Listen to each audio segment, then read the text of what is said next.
Welcome back to FCS Delivered. I'm Craig Haley. This is our second episode of the 2024 season. I'm here along with Gary Reasons, our co-host, who is on the road this week. Gary, how you doing? And tell us where you're at.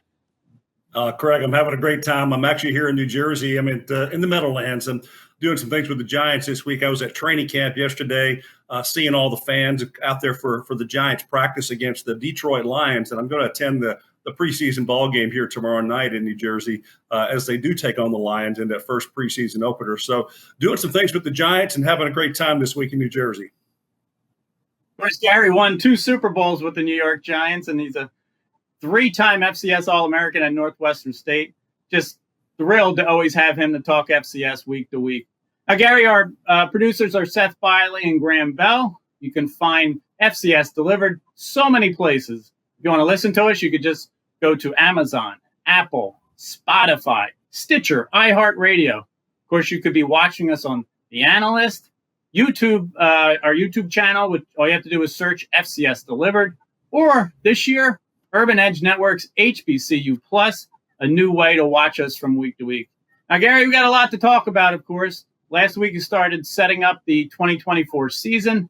This week, we get to talk about the Stats Perform FCS Preseason Top 25 poll, which has been out.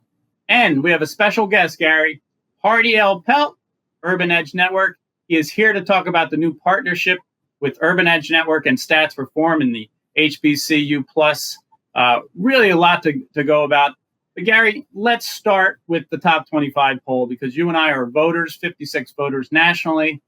And number one is South Dakota State. What are your impressions of the preseason poll? Well, Craig, when I look through the poll, I think that, most of the voters, we have this thing kind of where we think it needs to be. But one thing that sticks out to me, and this is just kind of an observation, but more than half of our poll is absorbed by 2 conferences. You take the Missouri Valley Football Conference, they have 7 entrants in our top 25 poll. Then right behind them is the Big Sky poll, and they've got 6 entrants in there. So 13 teams are in the poll from 2 conferences. That is amazing to me. That is just showing you the superlative play of these 2 conferences that we have in our poll represented. And also the CAA comes in, not too paltry themselves. They've got 4 in that poll as well. So we have a lot of respect for really 2 conferences at the top of our poll. Yeah, I think you're right. I mean, especially the Dakotas and the Montanas. I mean, 1 through 5 is South Dakota State, the 2-time defending champion. 2 is North Dakota State. 3, Montana, last year's national runner-up. 4 is Montana State. South Dakota is 5. So, yes, those 2 conferences and those states seem to dominate this poll. I think some of the other things perhaps here that stood out to me, the HBCUs really split the vote. I mean, obviously, Florida A&M is the defending Celebration Bowl champion, but, between them, Alabama State supposedly rising this year. North Carolina Central, Howard, they kind of split the MEAC vote. So you got Jackson State to consider in the SWAC. So they really split the vote, and that led to maybe more Big Sky and Missouri Valley teams, as you mentioned. Number 1, Gary, for 22 straight weeks, South Dakota State, 29 straight wins going into this season. They deserve to be number 1, I'm sure. I think they do. They do deserve to be there. They've got the quarterback at the top of the helm right there running their team. Mark Gronowski, our Walter Payton Award winner from a year ago. I think he's going to have another superlative season, and I think that they're positioned right now. They've got some tough sledding here early on. We'll see how they get through the preseason, but I think that everything points to South Dakota State as that team going to be at the top, and I think rightfully so, Craig. Now, I was one of the voters that didn't pick South Dakota State number 1, Gary. The Jackrabbits had 52 of the 56 first-place votes. I went with North Dakota State because I look at this as a projection for the season, not just the returning champion. I think North Dakota State's going to win it all this year. Tim Polasek is back as their head coach. They were 12-3 last year, supposedly a down year, and they went to the national semifinals and lost in 2 overtimes on the road at Montana. Do you think I might maybe get this one right, North Dakota State? I think there's a lot of heritage there and a lot of history with North Dakota State where they think that they have a chance to be there at the end. And a team like North Dakota State, Craig, you see this perennially, and you see it at the highest levels of college football. They know how to win, and they set that expectation for their players, years gone by, and it has been at the top of everybody's mind, and it's really at the top of all the players there. They know and they expect to win. So that's something that you bring with you as an additional arsenal when you're playing anybody. I don't care who it is that you're playing. North Dakota State has had that much lineage and all the championships that they've won, the national championship pedigree that they walk with. It's a swagger that you take into every single football game, and it's hard to overcome as an opponent when you play North Dakota State. So certainly, Craig, they could get on a great run and be there at the end. Was South Dakota State your number one pick? Yeah, South Dakota State. I stayed there. I had North Dakota State number 2. We'll see how that unfolds between those two. We'll have some early indicators in this season of how they're going to get there, and I think it should be a fun race. Well, the Bison got 3 of the 56 votes. The other first place vote went to Montana State. I think Montana didn't get one, even though they came in a strong third. Montana State lost to North Dakota State in the round of 16 last year, which was just a phenomenal second-round matchup. They're always in the mix. It just fell that they had to play a team like the Bison in the second round. So those teams kind of dominate. I think a lot of people think Montana has a chance to be back as well. Do you think Montana is a clear number 3 going in? I think they're fine. I think they're there, Craig. One team, Craig, that I think that might be a little on the low side is actually South Dakota. Bob Nielsen has done a nice job with that football team, bringing them around. Last year, they went 10-3. And then, previous to that, in 2022, they were 3-8. So they really have made a move to be an improved football team. And, I went up there last season to see that program, and we presented an award to their quarterback, Aiden Bowman, as our National Player of the Week. And I think that Aiden Bowman is set for a great season. He's a big quarterback, Craig. He's 6'5". He's a tall player. He stands well in the pocket, and he has the ability, to really kind of control a football game from the quarterback position. So I think that South Dakota may be just a tad low in the poll, and that might be something to look at. You're right. I mean, the Coyotes are just, they have a lot of veterans back, so they're certainly in the national title picture. Now, let me ask you this, Gary. I mean, it seems like certain teams separate themselves. So we've mentioned these top 5. They're all from the Dakotas. They're all from the Montanas. Why is there such a gap in your eyes between those schools and the rest of the FCS? We're talking 129 programs this season, but there seems to only be a small handful that can win the national championship. Well, I look at it in two words, Craig. It's 2 words that you call consistency and persistency. Okay. You do things over and over and over again that yield wins and victories. Physical toughness, a methodology that you put into it. So that's the consistency. And then persistency means you have to do it over and over and over again on the field. You've got to display it with your players. You've got to do it as coaches. You've got to do it as a university. You have to demonstrate that you are there for one purpose, and that is to win football games. And it's hard to really be about that. But I think that those 2 conferences really have kind of separated themselves, Craig, a little bit, and that's where we're at.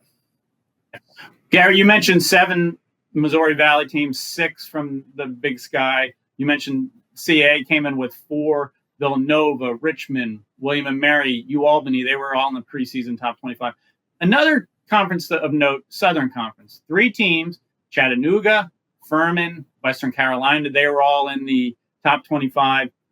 Last year, if you remember, once we hit that round of 16, there were only 4 conferences remaining. Out of 11 conferences that were represented in the FCS playoffs, only 4 made it to the round of 16, and the Southern Conference and CAA were those other 2 conferences. So I think that stands out as well. It's really, I think it was 20 out of 25. You mentioned the 13 between the Big Sky and Missouri Valley. I also think, Gary, the teams outside the top 25, if you go right away to Elon, UT Martin, Eastern Illinois, Mercer. That's a strong group right behind Florida A&M, I mentioned. So it's not just really a top 25. You have to look beyond that. And there's probably about 35 teams or more to consider for the top 25 poll, Gary. Yeah, I think that's pretty close, Craig. You could take a couple handfuls of teams outside of it, and all of us as voters, we do consider that big pool of potential entrants into the poll, not only at the start for the preseason poll, but every single week. Are we going to move somebody into the poll, take somebody out of the poll? Yeah, I kind of go about it methodically that way. Do they deserve to get there? Who have they just defeated, and what is happening? With the teams that are in the poll. It's something that I think that a lot of pride is taken by our panel of voters to get this right, and I think we've done a pretty good job over the last several seasons. We certainly have. We love this top 25 voting panel. Gary, we're going to take a break from FCS and Delivered. When we come back, we have our special guest, Hardy Pelt from Urban Edge Network.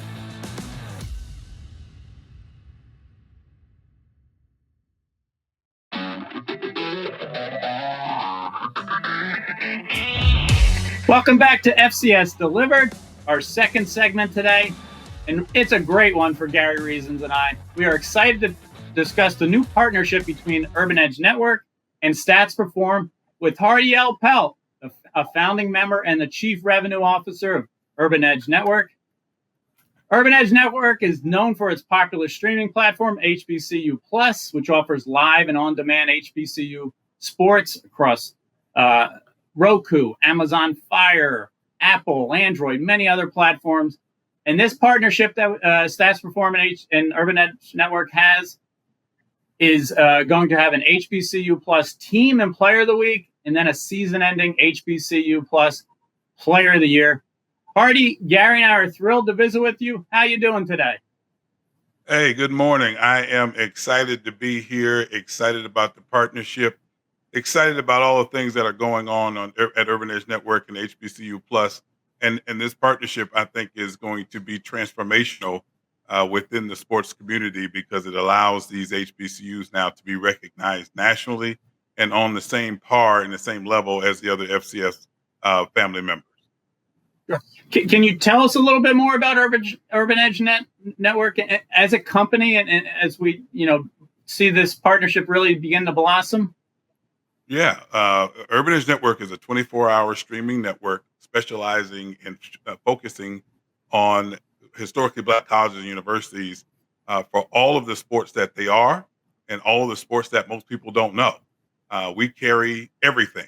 Contrary to, I saw a report the other day, I had to tease one of my counterparts with that they were claiming to be the number one HBCU sports network as far as content.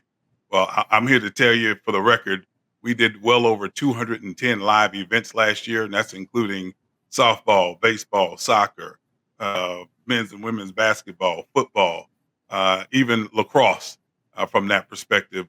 And no one tops us at all when it comes to live streaming of sports for HBCUs, including women's sports, taking that to another level as well on our popular HBCU Plus platform.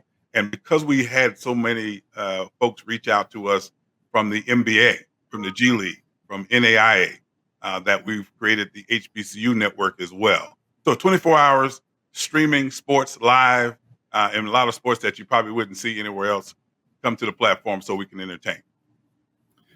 Hardy, I think that the UEN and Stats Perform share a common goal, and that is to celebrate student athletes. And you guys do a great job of shining a light on the HBCU Plus student athletes. And your goal is to elevate the HBCUs and their student athletes. Can you describe the importance of that mission to you and UEN? Yeah, the Stats Perform partnership was paramount for me in particular and my partner, Todd Brown, because it allowed us to piggyback, if you will, the great work that Stats Perform has already done. You've already established yourself in the marketplace. You've already legitimized the partners that you have in place. You've in my opinion, mastered the promotion of FCS level colleges and universities. By us joining together, it allows the phenomenal history that goes back hundreds of years of HBCU athletes, HBCU institutions to now partake in that same level of exposure and opportunity. I think capping it off with I think is going to be the premier award of the year, which is the HBCU Athlete Player of the Year award. We're more than happy, more than ecstatic about this partnership that we think is going to bring to the table to this entire category of business. Hardy, you mentioned this award. I mean, obviously Gary's the host of the FCS National Awards banquet, and we have so many HBCU greats. Walter Payton, Jerry Rice, Eddie Robinson involved with those awards. Now, this HBCU Plus Player of the Year honor is going to go to the best player from 21 FCS level HBCU programs. The winner will be announced on December 9th and invited to the national banquet January 5th in Frisco, Texas. We've had a watch list released already of players to watch for this year who could be candidates for the HBCU Player of the Year award. What are your thoughts about the watch list and just this season ahead as that competition develops? First of all, Gary Reason is a legend in his own right, along with those other names. And we love him. We love the fact that he's so passionate about HBCU sports, just like any other sports that he's involved in. But we are excited, particularly how excited the HBCU world is about this award. It kind of took me by surprise, I got to tell you, that, again, when they saw that we were attached to Stats Perform and understanding that the awards banquet is going to be nationally broadcast on our platforms early December. And we got some real big surprises coming up for the winner that above and beyond just the trophy situation, which we're going to be very excited to talk about as we move forward. But the HBCU community and family has always longed to be invited. And I think this was the perfect invitation with that watch list. And now to be able to go through weekly now and see how the watch list transforms and metamorphosizes itself, I think it's going to be full watch streaming every day, every week. And I look forward to awarding the weekly awards and culminating again with the big celebration at the end of the year at the same time. I think the brands love it. The agencies have been reaching out to me saying, hey, how can we get involved? Let's make sure our brand is associated with this. And that was the main thing, was to make sure that these folks, these younger men and women get a recognition that they needed and give the brands another opportunity to reach their customer base at the same time.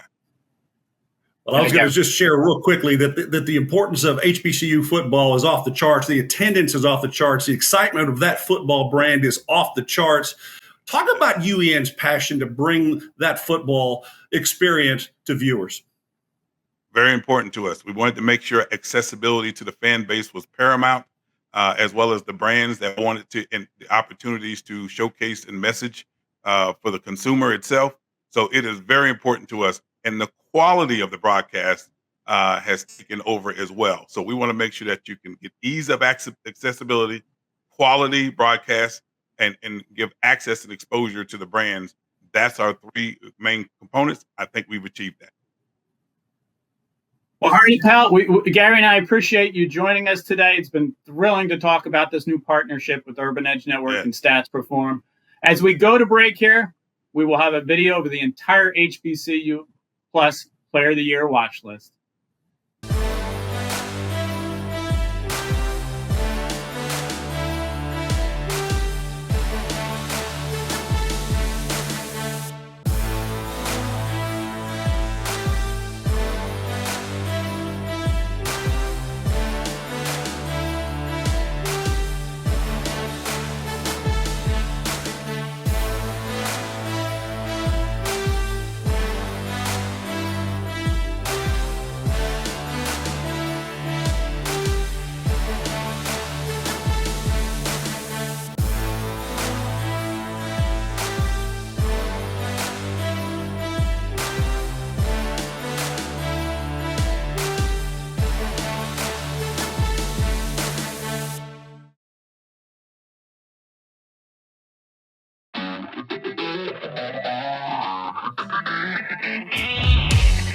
Welcome back to FCS Delivered, our final segment today.